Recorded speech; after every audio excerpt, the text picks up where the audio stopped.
Okay, hello and welcome everyone to Liam's Live Sim. I'm your host Liam, aka Hemvar, and today we are doing another discussion. We have Cullen with us again. I don't remember if he had a I'm here. mustache last time, I think I did. but he's I don't got a remember. mustache. I cut my hair And too. I think you were in Florida last time too. I was. So now he's in Arizona. Woo!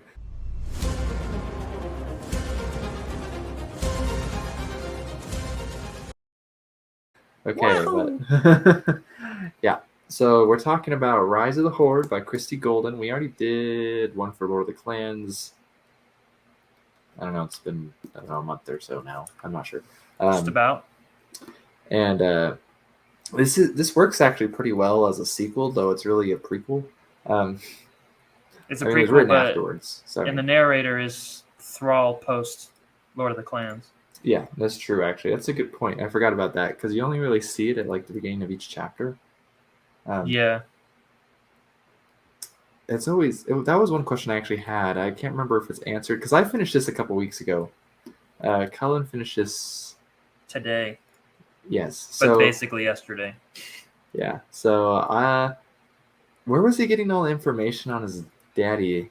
Orgrim, I think. Orgrim. Orgrim was.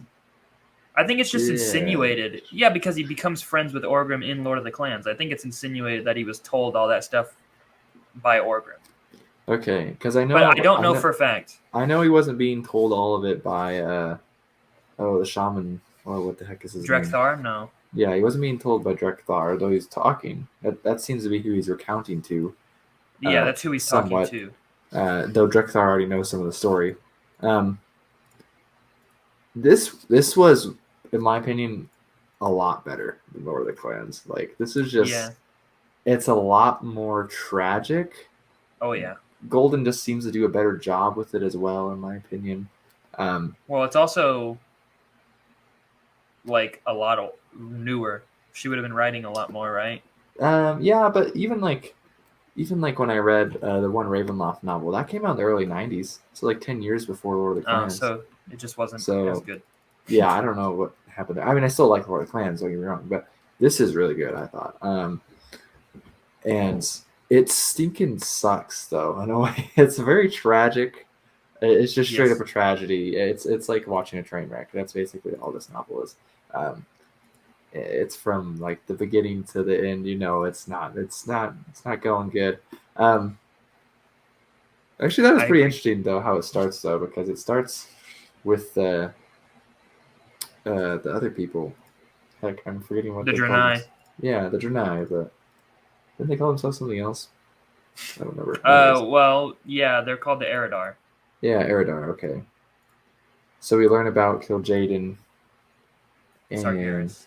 yeah, and Sargeras. So Well, you learn about Kil'jaeden, Velen, and I always yeah, forget the other guy so because he's Velen irrelevant. Velen's the good guy. Who's the other guy?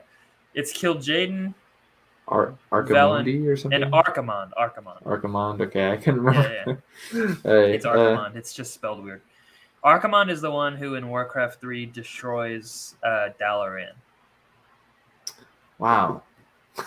But I that's pretty much all he does. And then he gets I'm gonna. killed in Legion, I think. Oh yeah, I'm gonna be honest. I'm surely forgetting some stuff. I have my notes here, but I don't take like excessive amounts of notes because my notes are mostly for my reviews and they're spoiler free.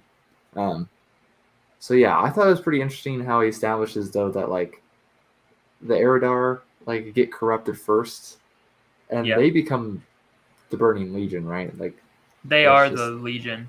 I yeah. mean, So realistically what well, happened in the book yeah, is that Sargeras basically is looking for the Eridar, or the Draenei, to uh-huh. get rid of them. And he kind of just uses the orcs as pawns to do that because he Yeah, abandons them at the end. right, yeah, and Spoilers, no, yeah, no, obviously. yeah. That's it's interesting though because like the Draenei are the ones who are like, yeah, we want to stay Eridar essentially. Like we don't Yeah, want to be different, the exiled or we don't ones. want That's to be what Draenei corrupted. means. Yeah.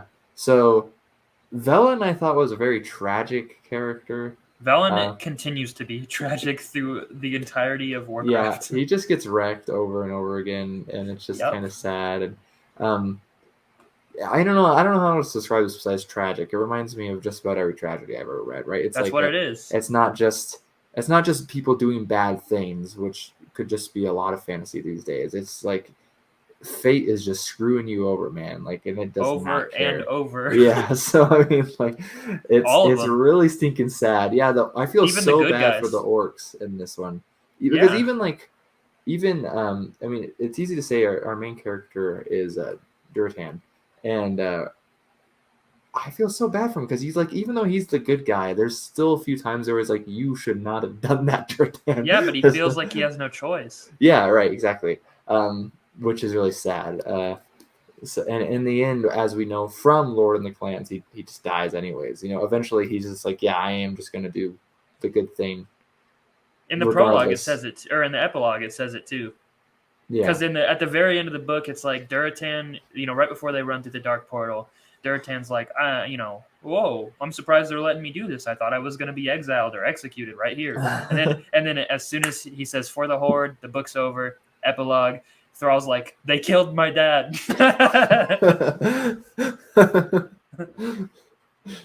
Poor Thrall. It's just kind of sad. I mean, it's not. I mean, it's sad because that whoever the heck is the main writer for World of Warcraft is like purposely just giving the Horde the shaft the entire time. Chris like, Metzen. Yeah, what the heck, Metzen? This book's dedicated to him, I think, actually. He's also, he voices Thrall. Like, he is Thrall. Yeah, it is dedicated to Metzen. And then also says Shadow Council for the win. What the hell? I think that's their server that they play Okay, on. I was say Yeah. yo, what? I think Christie Golden and a few other famous people play with Chris Metzen on Shadow Council. Ah, okay. That Yeah, makes which more is sense also an because that's awful messed server up. name. Yeah. That's like saying Hitler for the win. Like, what Yeah, the for hell? real. Yeah, you have like a World War II MMO and you play on the Hitler server. What the heck? Okay, I'm more of a Blizzard, Mussolini you guy should myself. Change that one. Yeah, that's a little odd. Anyways, I just noticed that now, though. I didn't notice that when I was reading. That was the first thing I noticed because I listened to the audiobook, even though I have a physical copy, and that they read out all those things at the beginning as well, and they said that, and I was like, I looked at today and I was like, what? Yeah, that's weird. Anyways, one character who's just as tragic as the others, obviously, but that I like, I'm kind of like mixed feelings on, kind of. I feel a little bit like Durtan and Raka could have been better, and I know in the end they are, and they get killed for it. But Ner'zhul. Yeah, Ner'zhul has a big comeback. Yeah, but does he? I mean, like more so in the games, because I feel like he's mostly like, oh, I did a bad thing, I'm just gonna sit over here.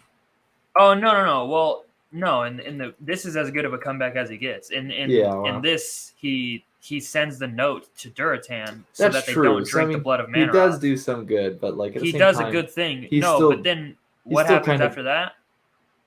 He goes to Azeroth with everyone else, and he goes to Northrend, and he becomes the first Lich King. So he does not get redemption. He gets eternal damnation. I don't know what the heck's up with Ner'zhul's character. I was okay with it for the most part, but like at the same time, I was just like, okay, yeah. So he did send that letter to Durtan, which was really good. I mean, like, exceptionally good. But at the same time, he's just standing there when Gul'dan's doing everything else that's bad. He had the same situation as Duratan, though. Yeah, but come on, where's the honor in that, man? Orcs have no honor. No, there isn't. Yeah, they do. Strength and honor. But they should just be like, yo, kill me now. I will not stand. No, I agree with that. They should be like freaking samurai, not like orcs. Because they're so headstrong that they're like, well, I'm not going to let him kill me. I'm just going to live with the shame, as opposed to samurai who are like, I'm going to kill myself. They actually talk now. about that, though. They say basically, like, Ner'zhul says basically, like, I would have committed suicide, but, like, orcs don't believe in that, basically. So, yeah. It's, but I mean, I agree. I mean, I don't know, though, because you kind of got to think, Durtan probably wouldn't have drank anyway, right? Like, did he do anything? I don't think Duratan would have done it because Duratan was hesitant about literally every single thing. But with that being said, he went through with literally every single thing. Yeah, right. Durtan's just between a rock and a hard place like the entire time. That's not true, though. Because when Well, it came down to it, Duratan didn't. No, he is between a rock and a hard place, but he didn't yeah, murder that girl, the Draenei yes, girl. that's true. Yeah, he's very forgiving. I feel like where he kind of can. There's some points. I feel like when Gul'dan and stuff are not present, he does a pretty good job. When they are present, he doesn't so Yeah, much. because I feel like So their orcs as a people are just obedient. Like literally, they're just obedient. They do what their leaders tell them to do, and yeah, whether he likes which Gul'dan as is his leader or interesting not, he because does what like he's told.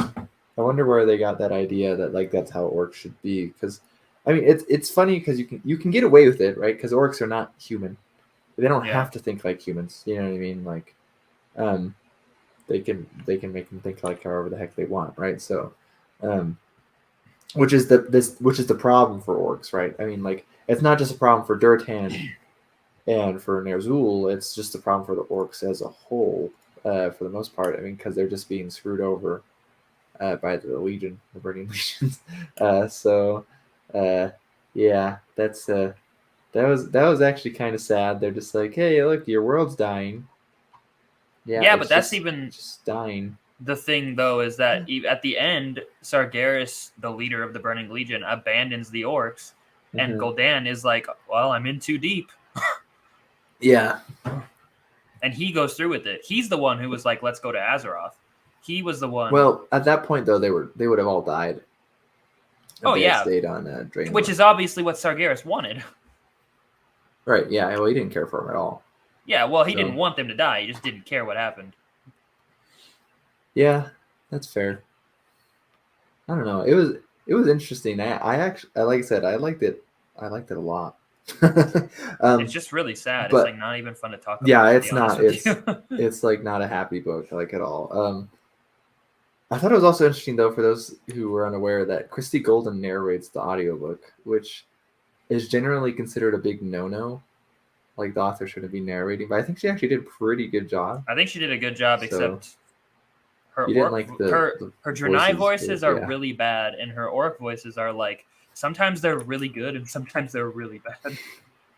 Yeah, I thought she did okay. I mean, I would say I've definitely listened to worse ones to be honest, but so I've listened to worse ones too. yeah, so that was cool, and I like through with like his what is it? His like the parts we actually get of Thrall, we get him like actually just like saying stuff like, "Oh, I named Orgrimmar after my good friend Orgrim, and I named the country Durotar after my father Duratan." Which was cool. I mean, that's like I already knew that because I mean the first book kind of so, but it's still cool for him to just be like, "Yo, I like these people, they're my family," type of things. So, It's kind of like a well, to me it kind of seems like further explaining uh that the orcs became one people because of what Thrall did. yeah, that's a. I think I don't know enough of stuff after this, right? Because this is basically all like pre World of Warcraft stuff, even though it's got the World of Warcraft logo on it. Um, while the last one had the Warcraft logo. Um, I think what this book actually does a better job at than Lord of the Clans is, I mean, to make it, because Thrall's story it is a coming of age, but it's also rather tragic in a lot of senses, especially with like, best friend getting her head cut off and stuff. Yeah, it's like a coming of And age, but but he's like the wrong age. Like yeah, it's he's like also it's an like orc, becoming, but like the leader of what you believe to be the free world, but you're like 12. yeah, but that's fair, I guess. Anyways, I think it does a good job though because Thrall is clueless. I mean, you get a little bit of what's going on, but like very, very, very little in that first chapter in Lord of the Clans. In this, you do get a much better like setup before it's all like swept away, right? So you see the orcs, like in like their connection with nature, their like how they treat each other, kind of, and like all that stuff. And I think they set it up really freaking awesome. I thought it really humanizes the orcs, makes them relatable as far as our reader goes and stuff. And that's what makes it all tragic, right? Is that when that all none of that, all the stuff that's going on at the beginning of the book, none of it exists by the end of the book. It's just it's all gone at that point. Which is why it works really well as a tragedy. I kind of want to read a Warcraft book that's not so freaking tragic. Don't exist. Okay, well, I guess never mind. It's an MMO, bro. That's fair. And you gotta have something's got to go wrong literally forever. Yeah. One thing I did actually realize as I wear my Tolkien shirts is Durotan and well, it's cool because you see the beginning of their relationship, Durotan and Orgrimm's. Also Draka's, his with Draka's. But when he gets to go to the city, I'm blanking, that Velen lives in. Yeah, I don't remember whatever it's called. Yeah, so that's like a very if you've ever read The Children of Hurin by Tolkien, it takes place in the First Age. That's very much basically what happens to Turin and Tur. They're in the woods and then they get rescued by the Eagles. If I'm remembering correctly, and the Eagles take them to Gondolin, which is this hidden city, right, of the elves. And it's very freaking similar to that. In fact, I would not be surprised at all if Golden was inspired by that. But it's cool anyways, regardless if it was intentional or not. I mean, it's basically the same thing that's going on here. So, and that's a tragedy too. The Children of Hurin is also a tragedy. So, but you know what? Actually, I say that.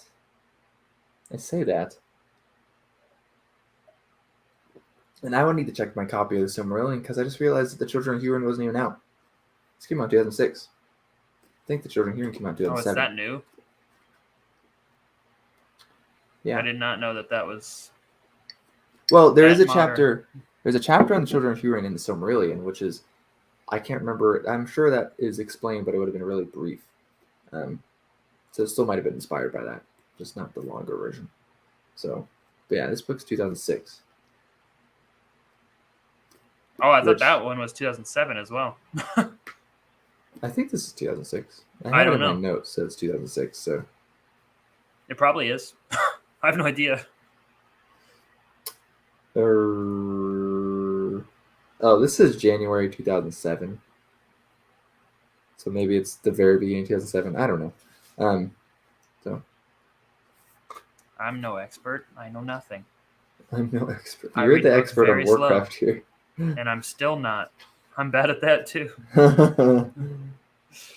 Thanks. What do they say?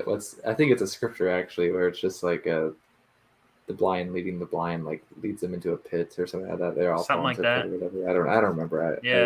I'm too tired to remember how exactly it was. I'm here late, boys. Yeah, he's like an hour late. Yeah. Monster. Well, I was not given a time, by the way. That's true, but it's generally around the same time. True. This is completely off topic, but I actually found out that Lynn Abbey wrote some Ultima books. I don't know who that is. Lynn Abbey, man, she wrote Thieves' World and some Forgotten Realms and Dark Sun novels and stuff. Oh, that's cool. So Ultima has books. That's also cool. Yeah. When are you gonna play it? Figure out about them. Yeah, never. No, I'm joking.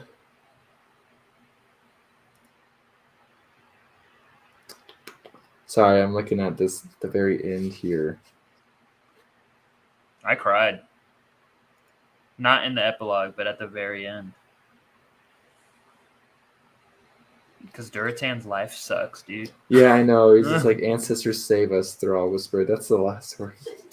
Yeah, and Durotan, bless you, just goes through the dark portal with the Horde that he knows hates him. He still says for the Horde because he thinks it's what's best for his people. Yeah, I liked it though. I thought there was some stinking good parts actually. That's some stuff I have here at the bottom of my notes that I wouldn't even put in my review. So let's see if I can find them. There's a lot of really good parts. Yeah, I think there's one in chapter 13, but I don't freaking know where in chapter 13, so I'm probably not going to find it. But it's actually a question I always have sometimes when you see, like, you hear it in real life too, but a lot in books and stuff like that.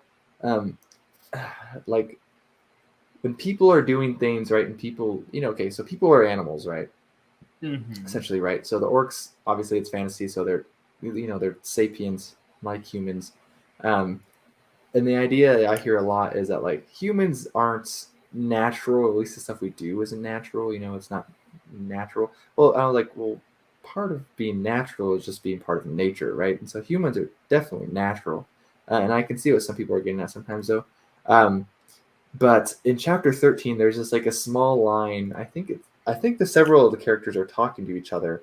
I can't remember if it's dialogue or if it's just inner thoughts, but it's somewhere in chapter 13, and it was talking about how they existed, and so they must fit somewhere in the order of things. Like they obviously are natural, right? So they must fit in like the order of nature, assuming that, of course, you believe nature is ordered. But and so I was like, that's really freaking deep. I wasn't expecting that. Like most stories I would read don't even try, and don't even come to that like idea, or something like that. Because personally, not to be too philosophical, but that's something I thought about before. It's just like, okay, yeah, sure, humans aren't natural, but what the heck does that mean? Because obviously we are, right? Yeah.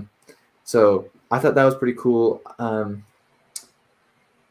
Oh, and then I think there's one in chapter 15 too. That's actually at the beginning, if I remember correctly. So let me see if I can find it.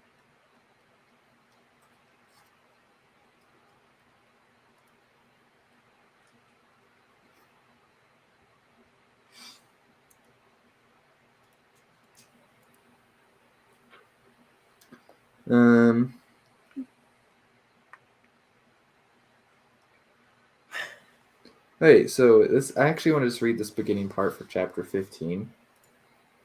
So, if this is Thrall speaking, of course. It says, Drekthar speaks in a broken voice of glories ruined, of beauty destroyed, of the slaughter of children. Through his tale runs the unspoken excuse. It seemed so right at the time. I imagine it did seem right. It did seem just. I can only pray to the ancestors that I am never placed in the same position as my father, torn between what I know in my heart is right and the defense of my people. It is why I continue to strive to uphold the tenuous peace between us and the Alliance, because few offenses and insults in this or any other world are sufficient to warrant the slaughter of children. And it's just like, dude, that's deep. I was like, we already talked about how he's like torn, right? And so he's trying to do what's best. But when you're trying to do what's best and you feel like you are doing what's best, and then you ended up literally slaughtering children, it's just like, wait a second. Like, Drek Thar at this point is just like, he's dying over here because he feels so bad, essentially, right? Like, which it's interesting actually, because I think it's also mentioned at some point that Drek Thar did lose his shamanistic abilities at some point because he, was doing the things that, the rest of the Horde was doing, essentially. He was a sheep. Yeah, but he got it back. So there's some form of redemption there, even though it's kind of only slightly touched on. I would say the redemption's maybe touched on more in Lord of the Clans, to be honest. But so I don't know. I thought that was interesting because, like, that's just a quote for time, like the slaughter of children stuff. It reminds me a lot of a quote in Dead House Gates by Steven Erikson, second Laws. Yeah, but it also always calls to mind stuff like Nazis or any genocide really of the 20th century, or probably any before that too. And it's just like, okay, yeah, so how did you excuse killing all those children? Don't know how you got through that one. There's also a quote in another book I read earlier this year called Gurzel, which kind of talks about that as well, like doing stuff that's like so obviously evil, but like you just do it, you become used to it somehow, and it happens. So Thrall does bad stuff too later on, and he does the same thing where some people might have just killed themselves or whatever, but he just puts himself in exile, and that's it. We didn't see him for like 2 expansions, literally. That's interesting. You think did Chris Metzer leave around that time or something? Is that I don't know when he left. Let me Google it.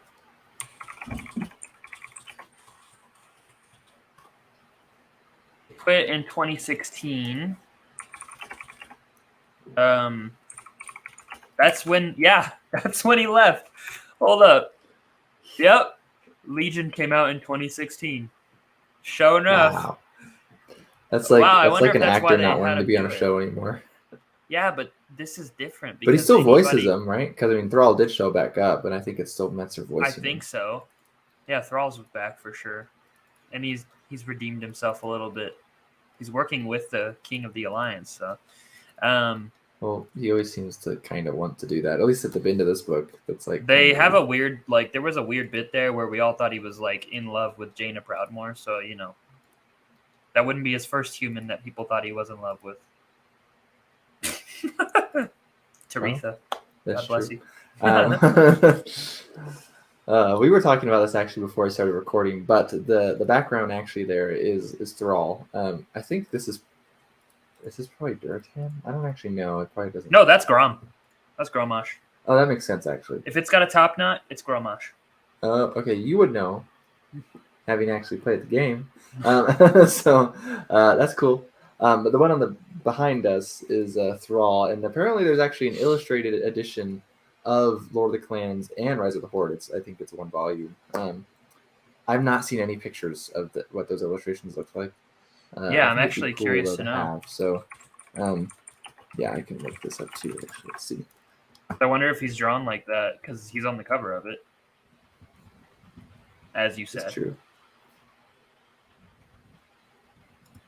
Oh man, the coolest part of the Rise of the Horde was at the very end when Eitrig comes in and says something to Thrall. I was like, oh, Eitrig's in this book. Well, the book's not actually like a used copy is $22 on Amazon. I mean, it's a comic book, bro. All right. Well, some of this art doesn't here. Actually, I could probably share my screen. Here, let me do that. I can't see any art. I'm trying to find it. Share my screen real quick.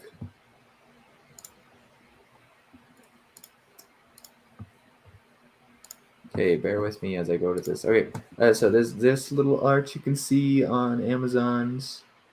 Oh, so it's not like a comic book. It's just a stinking. It just features big, art. Probably. Well, yeah, that's the page papers 182, look like this, and there's quite a bit going. That's pretty cool. The end papers have the map. Oh, cool. And then there's this picture too. Let's see. It's just that looks like it's an in-game map. That is literally the map of Orgrimmar in the game. Is that 195? And then we got this one too. Oh, dope. That's Outlands. Cool. That's Hellfire Peninsula. Okay, well, you recognize everything. That's Hellfire Citadel, presumably. That looks really drab. Hellfire Citadel is an awesome Do you think this raid. This is mostly like concept art, probably, if I were to guess. Yeah, but that's what it looks like, too. Like, it looks like that in the game. There's just freaking crags floating around. Look, there's a plant. That's part of the book. There's another one. Yeah, that one is too. It's not too expensive, though. That's pretty cool. If I have money at some point, I might get this. Hey, it's almost your birthday. True. Yeah, so that looks really cool, actually. So I'll stop sharing my screen now, though. That's Thrall in Cataclysm, by the way, everybody. If you saw the original Lord of the Clans cover, that's Thrall prior to Cataclysm, and then this is him in Cataclysm. He becomes a shaman, if that was not known to you. Oh, you mean, okay, like he's wearing armor and then he's wearing robes. He wears Orgrim's armor, and then when he becomes a shaman, he wears... Oh, that's Orgrim's on the cover. Oh, that makes sense. He wears Orgrim's armor and Orgrim's weapon. Wow. This video probably won't last as long as the other one, but now that you finally finished Rise of the Horde, we can finally get... Well, I don't know, maybe right away. I've been reading a lot less recently, actually. I've been going all over the place, but I don't know if we had decided on which one exactly we were going to do next, because I thought we talked about a few, but we talked about. Oh, are we talking about like for which Warcraft book? Yeah, I think we talked about doing like Day of the Dragon and the the actual order you're supposed to do them in. But yeah, I kind of want to do the one that comes after Rise of the Clans now, Rise of the Horde, so that I can yeah, and I can't see remember what which one that happens when is they go though. through the portal. I can't remember. I literally googled it. Okay, what book comes This has after let's see, Rise of the Horde? Cycle of Hatred, War of the Ancients, Tides of Darkness by Rosenberg. Tides of Dark. This might be published after this. So. That came out in 2007. Rise of the Horde says Golden 2006. Okay, Maybe the so yeah, it edition was you're reading 2006. is Maybe there 2007. was there like a hardcover edition? Maybe I don't really know. I have no idea.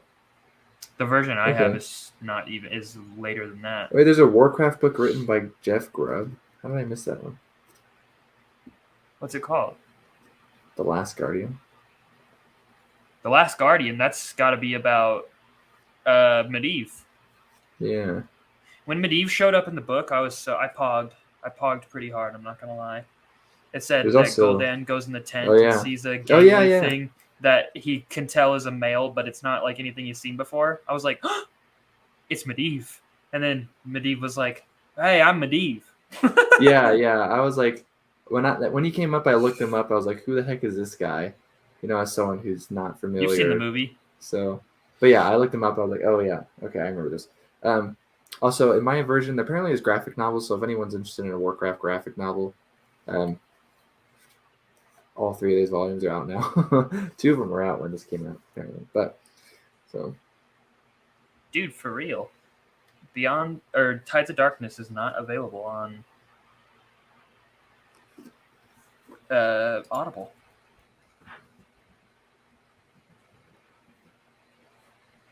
Last Guardian Grub. Okay, I don't remember seeing this one at all. I see Warcraft: The Last Guardian by Jeff Grubb. It's a Warcraft one. Why don't I remember seeing that one? It's not even World of Warcraft. In the mist-shrouded haze of the past, long before the beginning of recorded time, there stood the world of Azeroth. Every kind of magical being strode the countryside among the tribes of man, and all was at peace until the arrival of the demons and horrors of the Burning Legion and their baneful lord Sargeras, dark god of chaotic magic. Now, dragons, dwarves, elves, goblins, humans, and orcs all vie for supremacy across the scattered kingdoms, part of a grand malevolent scheme that will determine the fate of the world of the Guardians of Tirisfal. A line of champions imbued with godlike powers, each one through the ages charged with fighting a lonely secret war against the Burning Legion. Medivh was fated from birth to become the greatest and most powerful of this noble order, but from the beginning a darkness tainted his soul, corrupting his innocence and turning to evil the powers that should have fought for good. Torn by 2 destinies, Medivh's struggle against the malice within him became one with the fate of Azeroth itself and changed the world forever. He's supposed to be like, oh wow, there's only 1 review of it. Or the first review it shows me is 1 star, written by someone with no interest in Warcraft. Nice. Yeah, I'm just gonna say that description actually sounded a little off because by the time the orcs had come, like shortly after the orcs came, the dwarves teamed up with the humans, and the elves were always kind of impartial, to be honest, until the Sunwell crap happened, and they were already all part of the Kirin Tor, and yeah, so that just from that description alone, it does kind of sound like it's probably not accurate, and it's also probably why it doesn't show up on any of these reading order lists. Maybe it's not even canon. I don't know. That's interesting. It got sync and published. It's also, I mean, it's got 4.8 out of 5 stars, but you also got to think a lot of stuff got published, and then, you know, like, I don't know if you remember what I was telling you last time, but Shadowlands got published, which was a problem because it made everything else, like, technically speaking, 3 expansions ago with Warlords of Draenor. The whole book we just read means nothing now, so, you know. Hey, well, it looks like Tides of Darkness might be a good one, though. On this one page I'm looking on, it's actually putting it as part of a trilogy with Rise of the Horde. Yeah, the last one. Rise of the Horde is the second one. Well, no, this is saying Rise of the Horde. It's called the Chronicles of War. Really? It says Rise of the Horde, Tides of Darkness, and Beyond the Dark Portal. Though Well, that's a freaking spoiler. The description is a spoiler. Oh, for which one? For Tides of Darkness. Well, apparently Tides of Darkness is just a novelization of the second Warcraft game. Oh, maybe I should just play that. The description says, after killing the corrupt war chief Blackhand, Orgrim Doomhammer was quick to seize control over the Orcish Horde. What the fuck? When did that happen? That didn't happen in Rise of the Horde, but anyways, there's a. So that's interesting. That one's actually not written by Golden. That one's written by Aaron Rosenberg. I've actually read a novel by him. Funnily enough, the next one in the series is also written by him. Well, I think it's co-written. I thought it was co-written by what? Golden and Rosenberg. Oh, it is. Beyond it the is, Dark Portal. Yeah. So that's the one I was more interested in, was Beyond the Dark Portal, but it probably wouldn't hurt to read Tides of Darkness for that. So hey, order Tides of Darkness for me right now. It says free Prime delivery Thursday, August 11th. That's my birthday. That's really slow. It's because it's used. They don't have a new copy. copy. Okay, I see. Yeah. Wait, yeah, because look at this. Tides of Darkness, $25. Beyond the Dark Portal, $6.74. Well, I'm a poor boy, but I can see what I can do. Oh, you don't have to do that. I'll read it, though. Wow, Beyond the Dark Portal introduces Turalyon and Khadgar, which is actually awesome. Turalyon, up until just recently, and maybe even currently, I don't know because I'm not playing the game, but Turalyon sits on the throne of Stormwind. He's like the stand-in king for Stormwind, which is cool. Turalyon's a good Alliance character. The Alliance kind of lacks on characters, in my opinion. I still want to read a good elf one, but we'll see. I do too, actually. I mean, if you can find one of those, I'll read one of those. I don't care. Well, this list I'm looking at now seems more comprehensive than the previous list I looked at. Everyone which is says the Wikipedia list. So. Oh, really? Could you send me a link? Yeah, just send me in the chat. Right here. Everyone who reads the game says that basically the game's lore is kind of partial to the Alliance, where the books are pretty much partial to the Horde. Interesting. Okay. Huh. Well, why would that be, though? I don't know, because the people who write the books like the Horde, the people who write the game like the Alliance. I guess that makes sense. It kind of seems to me that, like, because Chris Metzen wrote, like, most of the games, and he obviously voices Thrall, and he somewhat feels connected to Thrall, right? Uh-huh. And Thrall is the only Horde character who is not, like, you know, like a bloodthirsty monster up until World of Warcraft. And it's also Chris Metzen. So it seems to me that the people who made the game are like, I like the Alliance, but I like the way the Horde looks. So Chris Metzen was like, well, I'll just be Thrall and I'll just make him a Horde good guy, whatever, you know? And then the people who write the novels, like Christie Golden, I mean, she plays on Shadow Council. I'm just guessing she plays Horde. I mean, it's always, if you ever probably like go to her Twitter and find out. Yeah, probably. Plus, I mean, I think it's like 58% of players are Horde. So like, it's also just a safe guess to just assume that someone plays Horde. Like some of these books I know are pretty good. Twilight of the Aspects, people have said is pretty good. It's because like apparently all the books that came out through Cataclysm were better than the expansion. Like people didn't really like the expansion. Well, people liked it. It was certainly, I mean, looking back, you look at Cataclysm, in the moment people were like, yeah, this isn't great because it's not Wrath of the Lich King and Burning Crusade. But then you look at Mists of Pandaria and people are like, this is awful. And then you look at Warlords of Draenor and people are like, I'm going to quit the game. And by people, I mean about 10 million people said that. And then you look at, you know, so. That's a small number. It's okay. Yeah, it's just, you know, much more than anything else ever. No big deal. World of Warcraft had a comic series published by DC imprint Wildstorm from 2007 to 2009. They also had a 4-issue miniseries called World of Warcraft Ashbringer, which is awesome. Oh, really? That's interesting. Oh, look, there's a character, Christie Golden Light, who's named after Christie Golden. Nice. He sounds like a paladin. It's a high elf. Something, it doesn't say. And also, this is funny. It says Golden is often misblamed for broader story decisions that are handled by the senior creative director, including the increased importance of Anduin to the story and the decision to make Sylvanas Windrunner an antagonistic force in battle for Azeroth. Both of these decisions were actually made by Alex Afrasiabi. Just throwing that guy under the bus. Oh, that guy also is one of the main people, I'm pretty sure, in that rape accusation stuff that went on. So nice. They really threw him under the bus. They were like, no. Oh, wait, hold up. He raped people? Yeah, well, he also is the reason that this game sucks. So let's fire him. Even though it's probably not true. The rape stuff is definitely true. That's been proven. But the game stuff, you can't blame it on one guy. They got a team of like 30,000 people. Huh. It says that she actually plays mostly on Wormrest Accord. The server? Yeah. Does that server even exist anymore? I thought it got deleted, bro. It might. This could be outdated. And it also says 2 of her characters appear in War Crimes and in Tides of War. Oh, that's kind of cool. I've not heard anything about Tides of War, but War Crimes is the one that I said last time that I want to read. But it's also like book number 15. It's interesting though. I wonder if she plays both because those 2 characters are a human and a night elf. So. Oh. Maybe she doesn't play. I mean, I don't know. Maybe she doesn't, but Horde. I mean, but this page is odd. Anyways, she writes the lines for Argus the Unmaker cinematics. Argus was actually one of the best little content patches for Legion. Nice. Admittedly, in the last video, I said that I forgot it existed because I did, but it doesn't change that it was good. It says she writes actually most of the scripts and dialogues are in-game cinematics. The in-game cinematics are generally pretty good.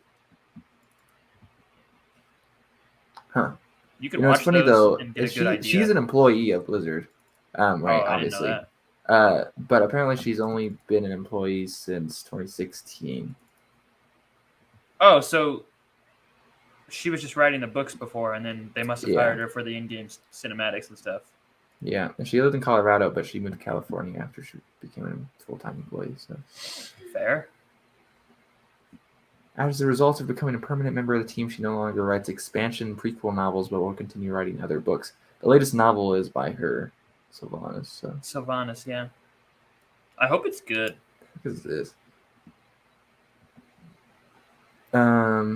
The Embrace is a short story by Christie Golden, published in the Folk and Fairy Tales of Azeroth. That sounds weird. There's a Folk and Fairy Tales book for Azeroth. Tolkien fairy tales? No, just Fairy Tales for Azeroth. Oh. Folk. I thought you said Tolkien. I don't know how to say that word. Folk. Anyways, that's interesting. Okay. They're written by L.L. McKierney, Garth Nix. Wow, okay, you got some big names. Alyssa Wong, Cami Garcia, never heard her. I mean, you got to think that Blizzard is a very successful company. Tamswin Muir, I'm pretty sure wrote the Gideon of the Ninth series, and some other people I don't recognize. So this should get me to write one. Anyways, yeah, that's right. It should. No, okay, well, cool. She's older than our dad as well. Christie is? Yeah. By a few years. Wow. I mean, I guess that makes sense. She's been writing novels since what, like 2000? No, wait, like the early 90s or even I mean, late 80s, just for Warcraft, 2000. Yeah. Which would make sense. I mean, it looked like she got a hold of them and to write Lord of the Clans after she found out the game Lord of the Clans was canceled. It does kind of look like that, actually, based on the timeline I'm looking at here. But I bet she liked, I mean, to be honest, just based on her personality, she probably liked, because all of them were out except for Warcraft 3 at that time, so she probably either played 2 or 1 or both. Yeah, that's fair. Anyways, we should probably stop talking since this is just going into, hey, Christie Golden. Okay, yeah, well, final opinion about the book. Final opinion? I really like it, actually. I'm not big onto, like, codifying rating systems or anything, but I did give it 4 stars on Goodreads, which means I obviously really enjoyed it. So I really enjoyed it. I thought it was better than Lord of the Clans. I'm interested to see. I mean, I like Golden. I already knew that, though. So I'd like to read more of her stuff for Warcraft. I like experiencing Warcraft through the books. But at the same time, the first book has, like, one tiny section of the game. And you don't even explore it that much. Are you talking about Lord of the Clans? Yes, and in this one, It all takes place in freaking Draenor, which I realized got added to the game later. But I mean, like, but I want more of Azeroth in some ways. So I mean, so I am looking forward to reading more. I do want to read more, and I do want to read something by someone other, like, besides Christie Golden. I think I'm that studying hardcore because I'm tired as hell. And the next one should definitely well, it's obviously going to take us into Azeroth, but it should explore parts of Azeroth as well, and it might be more palatable than the game because you play the game and you can go to any area. But this will discuss. Oh, dude, that reminds me. This is off topic. Not really. He said in the book, in the epilogue, that the wolves that you fight in Alterac Valley are descendants of the Frostwolves. Badass. Anyway, I think it might be more palatable to read the books because you'll get introduced to the areas. Because like the Black Rocks hole up in the Burning Steppes, I think. And so like you'll get introduced to the Burning Steppes as opposed to being like, just playing the game and then you're just in the Burning Steppes, or you'll actually realistically never go to the Burning Steppes anymore. But now you'll know about the Burning Steppes, and you learned about Alterac Valley a little bit in Lord of the Clans and in Rise of the Horde and so on and so forth. So I think that reading it, I'm enjoying it through the novels, and I don't even like reading more than just playing the game because there's too much. It's an MMO. There's too much. It's same with probably realistically EverQuest. Like realistically, if I read EverQuest novels, I would probably get more acquainted with what the heck's going on in EverQuest because it's older than I am. So yes. Well, that's not older than you are, but almost. I didn't know that. Ultima's older than me. You're barely older than it. If you want to read Rogue's Hour, I like Samson as a writer. I already know that. So, but. Yes, one of these times we really should honestly reach out to Christie Golden and see if she wants to come talk to us. Do it. So, that'd be fun. But, yeah, it would be embarrassing though. She's gonna correct us 47 times, and by 47, probably more than that. Yeah, well, maybe she might be too nice, and we're just obviously idiots, so it doesn't matter. No, so anyways, but yeah, so I enjoyed it. Sounds like you enjoyed it, obviously. Oh, it was much better than Lord of the Clans, but like, I mean. I don't want to say don't read it, but if you're not into the good guys losing and the bad guys winning, I don't know if I'd read it. That's fair, I guess. That's definitely fair. And I'm still not 100%, but I honestly do think as someone who doesn't play World of Warcraft that you can still enjoy it. So. Oh, I mean, yeah, it's just a good book. Yeah, which is what Golden's good for, apparently. So. Oh God, it's so heartbreaking. It's so sad. Yeah, so we're gonna go cry off camera. Yeah, true. But thanks for watching. We'll catch y'all next time. Sweet dreams.